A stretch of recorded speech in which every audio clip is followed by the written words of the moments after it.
नमस्कार Prachi. Welcome once again to our show. And आज हम बात करने वाले हैं गुरु के बारे में।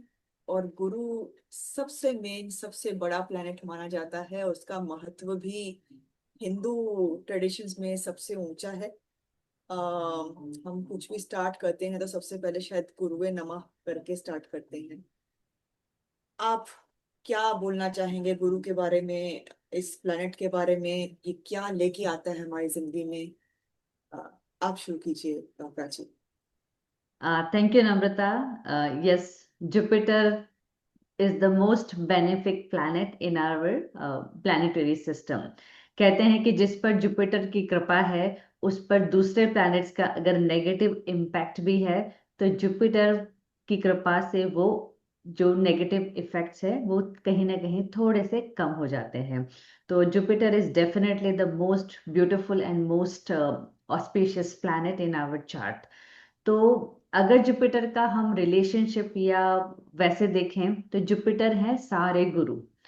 चाहे वो आपके टीचर्स हों, चाहे वो आपके मेंटोर्स हैं या आपके कंसल्टेंट है, मतलब किसी की भी एडवाइस से अगर आपकी लाइफ में कुछ चेंज आता है या वो आपको, अगर आप फंसे हुए हो किसी प्रॉब्लम में, कोई आपको उस प्रॉब्लम से निकालता है अपनी एडवाइस के द्वारा, तो ये सारे ही लोग हैं आपकी लाइफ के जुपिटर, क्योंकि उन्होंने आपको आपकी प्रॉब्लम से बाहर निकाला है।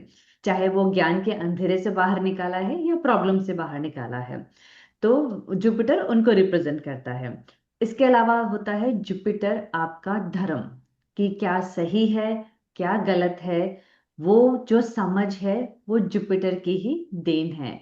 और सही और गलत की जब हम फर्क करते हैं तो एक इंसाइट्स आती है आपको कि अगर आप कहाँ पे फंसे हैं और उससे कैसे बाहर निकालना है, तो that idea, that insights is nothing else but Jupiter की ही ब्लेसिंग है। तो और वैदिक एस्ट्रोलॉजी में कई बार बोलते हैं कि शादी के बाद Jupiter is represented by your husband. ऐसा बोलते हैं लेकिन मैंने ऐसा कम देखा है। तो yes, that is also some people believe in. बिल्कुल बिल्कुल प्राची। जुपिटर का महत्व तो सबको ही पता है। मेरे ख्याल से भगवान को मिलाने वाले भी गुरु हैं, तो भगवान से पहले भी गुरु की प्रार्थना, और कहते हैं कि पेरेंट्स से पहले भी गुरु की प्रार्थना इज वेरी इंपॉर्टेंट। मुझे एक बात बताइए, गुरु किसी का अच्छा है तो क्या उसमें ट्रेड्स आते हैं? और हम्म। बहुत अच्छी प्लेसमेंट गुरु की कौन सी हो सकती है? ठीक है। गुरु अच्छा होने का मतलब है सबसे पहले तो वो इंसान थोड़ा सा शांत है और कम बोलता है, जितना जरूरत है उतना ही बोलेगा। कई लोग होते हैं जिन्हें अपना नॉलेज शो ऑफ करने का इच्छा रहती है, लेकिन जिनका जुपिटर अच्छा होता है उन्हें पता है, लेकिन वो तभी बोलेंगे जब उसकी जरूरत होगी। तो ये जो सबसे अच्छा ट्रेट है कि हमें कितना बोलना है, कहाँ बोलना है और कितना ज्ञान देना है, वो सारी ही जो ट्रेट्स हैं वो अच्छे जुपिटर वालों में रहती है। और ये लोग कंटिन्यूअसली अपने आप को अपग्रेड करते हैं विथ न्यू नॉलेज। तो they are like knowledge seeking people. तो और नॉलेज को फिर वो यूज करते हैं प्रैक्टिकली और that converts into wisdom. So basically Jupiter is responsible for wisdom. कई बार होता है ना, हमारे फ्रेंड्स के लिए हम बोलते हैं कि अरे वो बहुत समझदार है, चलो उससे हम पूछ लेते हैं कि क्या प्रॉब्लम, इसका क्या सोल्यूशन हो सकता है। तो इट मीन्स उस इंसान का जुपिटर कहीं ना कहीं अच्छा है, क्योंकि उसमें वो विजडम है कि वो आपको एडवाइस करेगा कि इस प्रॉब्लम से बाहर कैसे निकलना है। इसीलिए जुपिटर का जो प्लेसमेंट है सबसे अच्छा माना जाता है फर्स्ट हाउस में। उसके बाद आता है फिफ्थ हाउस और फिर आता है नाइन्थ हाउस। तो ये तीनों ही प्लेसमेंट जुपिटर के लिए बहुत अच्छे हैं, क्योंकि लगन में बैठा है इसका मतलब आपको वो विजडम देगा। सेम वे फिफ्थ हाउस में बैठता है तो उसका जो नाइन्थ एस्पेक्ट है वो फर्स्ट हाउस में होगा। अगर वो नाइन्थ हाउस में है तो फिफ्थ एस्पेक्ट फर्स्ट हाउस में होगा। तो ये तीनों ही प्लेसमेंट के लिए आप में के अंदर एक जुपिटेरियन क्वालिटी आ जाती है कि आप कम बोलते हो, कहाँ पे क्या बोलना है वो आपको पता है, आप हमेशा नॉलेज के लिए तत्पर रहते हो। तो और अगर आपका कोई भी प्लैनेट नेगेटिव है, लेकिन अगर जुपिटर का एस्पेक्ट फर्स्ट हाउस में है या जुपिटर फर्स्ट हाउस में बैठा है, तो आप उससे थोड़ा सा बच भी सकते हो। इसलिए ये तीनों हाउसेस में जुपिटर का प्लेसमेंट बहुत अच्छा माना जाता है। हम ये भी कह सकते हैं क्या कि जो नॉलेज अपनी शेयर करते हैं उनका जुपिटर अच्छा है? क्योंकि मैंने काफी लोग देखे हैं कि नॉलेज तो अच्छा है, पर नॉलेज शेयर करने से कतराते हैं। ठीक है। कुछ लोग नॉलेज जितना भी हो वो देने में बहुत बिलीव करते हैं। तो वो भी हम क्या कह सकते हैं कि जुपिटर अच्छा होगा उनका, और जुपिटर क्वालिटी अच्छी है उनकी? यस, बिल्कुल नम्रता। जो अच्छा जुपिटर है वो आपको एरोगेंट नहीं बनाता है। उनका नॉलेज को लिए घमंड नहीं है। वो अच्छे से शेयर करते हैं ताकि सामने वाले की मदद हो। तो ये जो कंपैशन वाला एटीट्यूड है, ये जो मदद करने वाला जो एटीट्यूड है, जो सर्विंग एटीट्यूड है, वो अच्छे जुपिटर की ही निशानी है। तो आपने बिल्कुल सही बोला कि नॉलेज तो बहुत लोगों में होता है, पर कुछ लोग या तो कतराते हैं या उनमें बहुत घमंड होता है। तो इन दोनों ही कंडीशन में कहीं ना कहीं उनका जुपिटर नेगेटिवली बिहेव कर रहा है। अच्छा होने का मतलब है वो एक सर्विंग एटीट्यूड हमेशा रहता है। तो उसी तरह से प्राची, ये भी बताइए कि जिनका जुपिटर नेगेटिवली प्लेस्ड है तो उनमें क्या रहेगा जिससे पता चलेगा कि इनका नेगेटिवली प्लेस्ड है या जुपिटर इनका अच्छे से काम नहीं कर रहा? मुझे जो आपकी बातों से लगा वो तो ये लग रहा है कि मे बी वो नॉलेज ज्यादा गेन भी नहीं कर पाते। पर आप बताइए अपने तरफ से कि नेगेटिव जुपिटर का मतलब लाइफ में क्या हो सकता है? बिल्कुल नम्रता। अगर मैं प्लेसमेंट की बात करूं तो जुपिटर एट्थ हाउस का मुझे लगता है कि थोड़ा सा प्रॉब्लमेटिक है। रेस्ट ऑफ द हाउसेस में फिर भी जुपिटर अच्छा बिहेव करता है। एट्थ हाउस में क्या होता है, वो नॉलेज तो गेन करता है, लेकिन कहीं ना कहीं उसे वो यूज करके लोग बागों की मदद नहीं कर पाता है, बिकॉज जुपिटर नाइन्थ हाउस का कारक है। तो नाइन्थ हाउस है हायर नॉलेज, जो आपने प्रीवियस लाइफ में जो मदद करी थी उनकी वजह से इस लाइफ में आपकी वो लोग आएंगे जो आपकी मदद करेंगे। जुपिटर एट्थ वाला अच्छा होता है इन एनालिटिकल एबिलिटीज और ऐसे सब्जेक्ट में जहाँ पे उसे टेक्निकल नॉलेज चाहिए या कुछ एनालिटिकल एबिलिटी चाहिए। पर ऐसा नॉलेज जिसमें उसे लेकर के किसी को एडवाइस करना है, तो उसमें क्या होता है ना, वो कहीं ना कहीं सही एडवाइस नहीं कर पाते हैं। और उनकी एडवाइस अगर वो करते भी हैं तो सामने वाले को उससे फायदा नहीं होता है। तो वो उतना सा ही फर्क है कि उनके एडवाइस से सामने वाले को फायदा कम होगा या सामने वाला उसे सीरियसली नहीं लेगा। तो एक ये ही प्लेसमेंट है because of past life Karma. बाकी तो जुपिटर एक वो प्लेनेट है जो सभी घरों में बहुत अच्छा बिहेव करता है। जुपिटर के बारे में बात की तो 10वें घर में कहते हैं कि उसका कुछ बंधन हो जाता है। तो जुपिटर क्या 10वें घर में अच्छा काम कर पाएगा? देखिए, अगर आपका काम सिर्फ ज्ञान देना है, अगर आप टीचर हो, मेंटोर हो या कंसल्टेंट हो, तो टेंथ हाउस जुपिटर फिर भी ठीक है, क्योंकि जुपिटर शनि के घर में है। काल पुरुष कुंडली में टेंथ हाउस को माना जाता है कैप्रिकॉन राशि, जो शनि का घर है। कैप्रिकॉन का मतलब है रिस्ट्रिक्शंस या लिमिटेशंस, और जुपिटर को लिमिटेशंस में काम करना पसंद नहीं है उसे।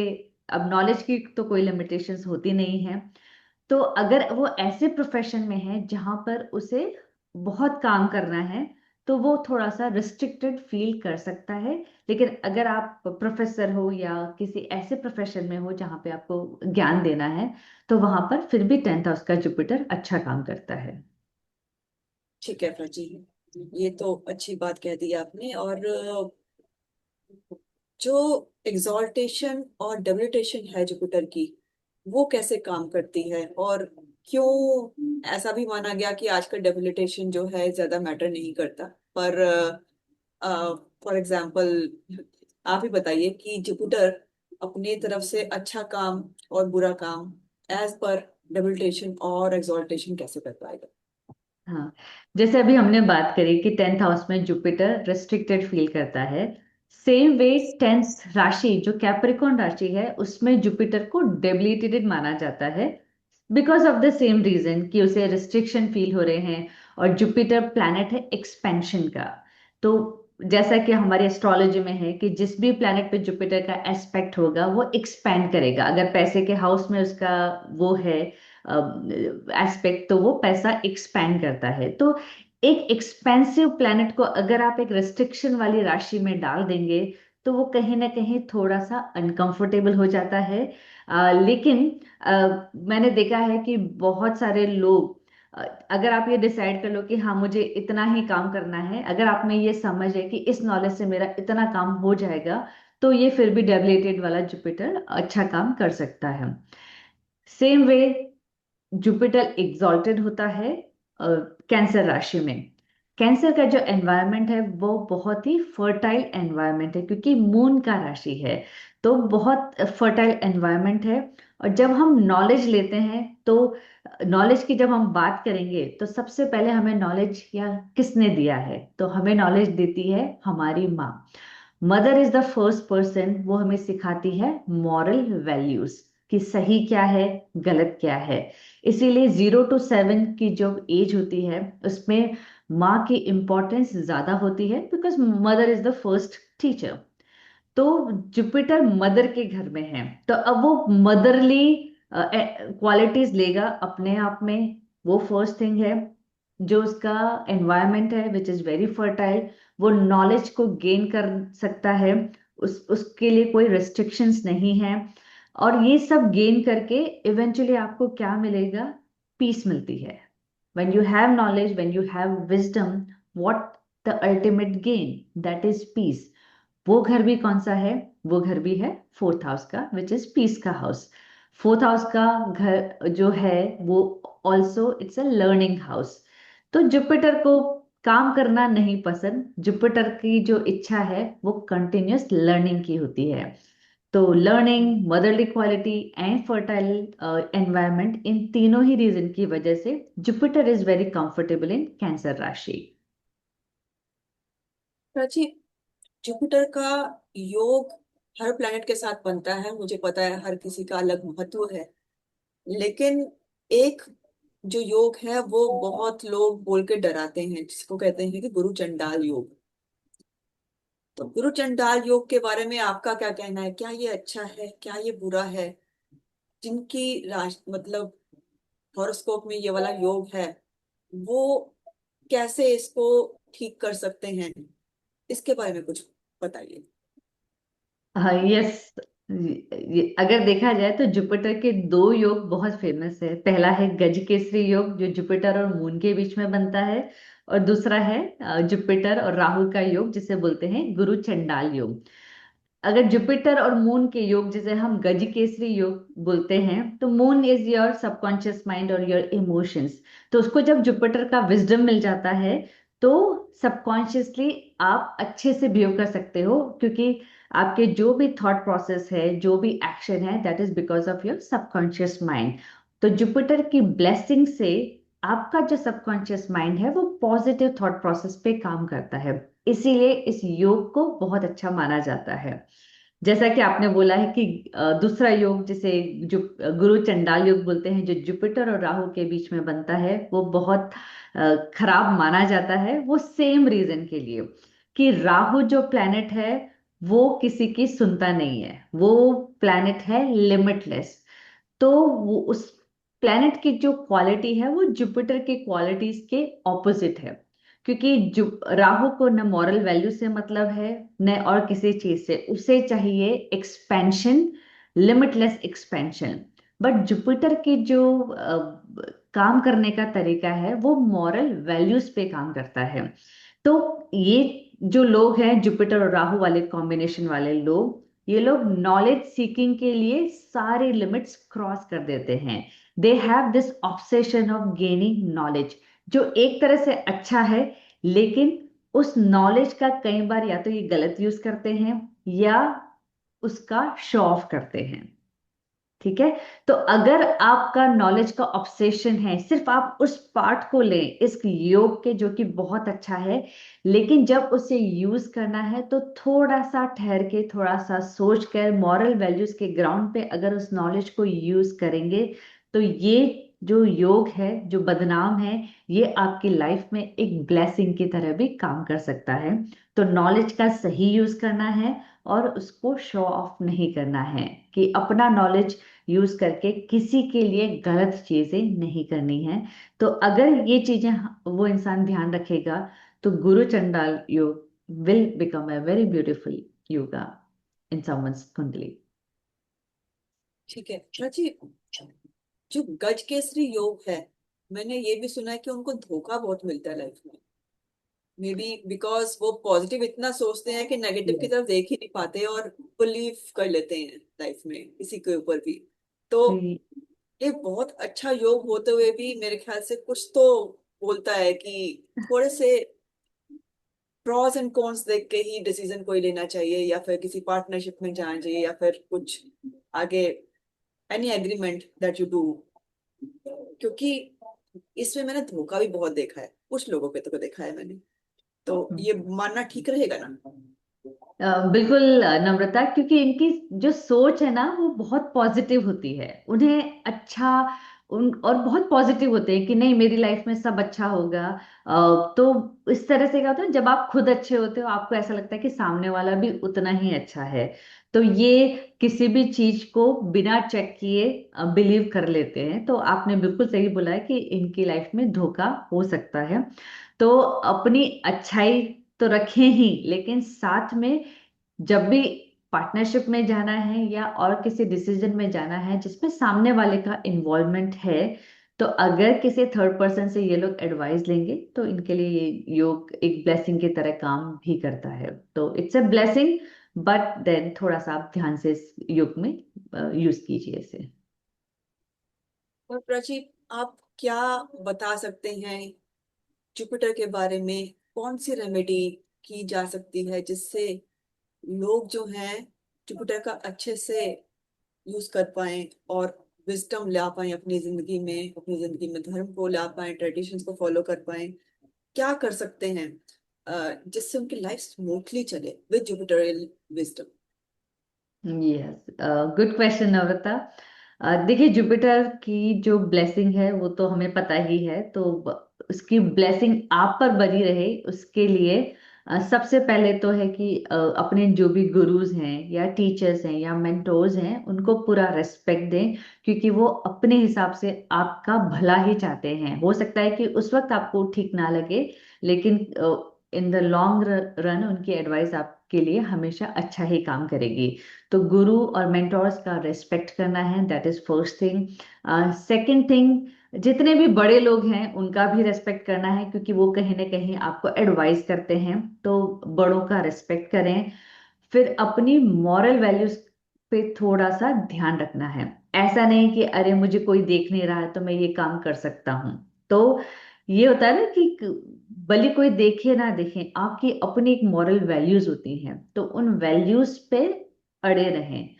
और अपने ट्रेडिशंस को फॉलो जरूर करें। जो आपकी परिवार में पीढ़ी दर पीढ़ी जो ट्रेडिशंस हैं, हो सकता है कि लॉजिकली आपको वो नहीं समझ में आ रहे हैं, लेकिन वो आपके परिवार में किसी रीजन से हैं। तो अगर आप उन ट्रेडिशंस को फॉलो करेंगे तो डेफिनेटली जुपिटर आपका अच्छा ही बिहेव करेगा।